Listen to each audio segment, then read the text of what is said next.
Donc Spartoo est l'un des leaders de la vente de chaussures et de prêt-à-porter sur Internet en Europe. C'est une société que l'on a créée en 2006, il y a maintenant plus de 15 ans, qui fait aujourd'hui 180 millions d'euros de volume d'affaires, qui a connu des croissances de plus de 20% par an ces 10 dernières années et profitable depuis plus de 8 ans. Et nous souhaitons aujourd'hui nous introduire en bourse afin de lever de nouveaux capitaux pour accélérer notre développement.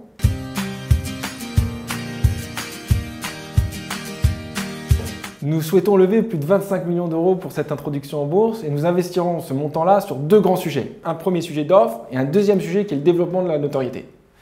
Sur l'offre, nous allons continuer à investir dans la chaussure où nous sommes forts, investir dans le stock chaussures que nous connaissons bien. Le deuxième élément, c'est développer la décoration d'intérieur, la petite décoration d'intérieur qui fait à 2 à 3 volumes de chaussures. Et le troisième élément, autour de l'offre, nous allons continuer à acquérir des marques qui ont plus de 40 ans. Nous avons acquis plus de 5 ces 5 dernières années. Nous continuerons cet axe-là au niveau de l'offre. Le deuxième élément qui est le développement de la notoriété, nous investirons plus agressivement sur Internet en cherchant des parts de marché plus importantes à travers Google, Facebook, Instagram. Deuxième élément, nous investirons dans les médias offline comme la télévision, la radio et nous continuerons notre stratégie de développement de magasins en ouvrant 5 magasins par an.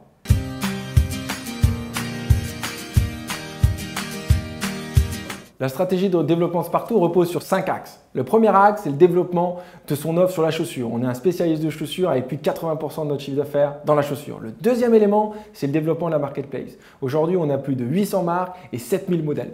Le troisième élément, c'est le développement de nos magasins. Aujourd'hui, nous souhaitons ouvrir plus de 5 magasins par an en province et dans les centres commerciaux. Le quatrième élément, c'est le développement des marques. On a acquis des marques ces dernières années, on va continuer à acquérir des marques qui ont plus de 40 ans afin de les vendre dans les magasins et sur Internet. Et le cinquième élément, c'est utiliser notre expertise en transport et en technologie pour pouvoir digitaliser davantage nos marques partenaires et nos magasins indépendants.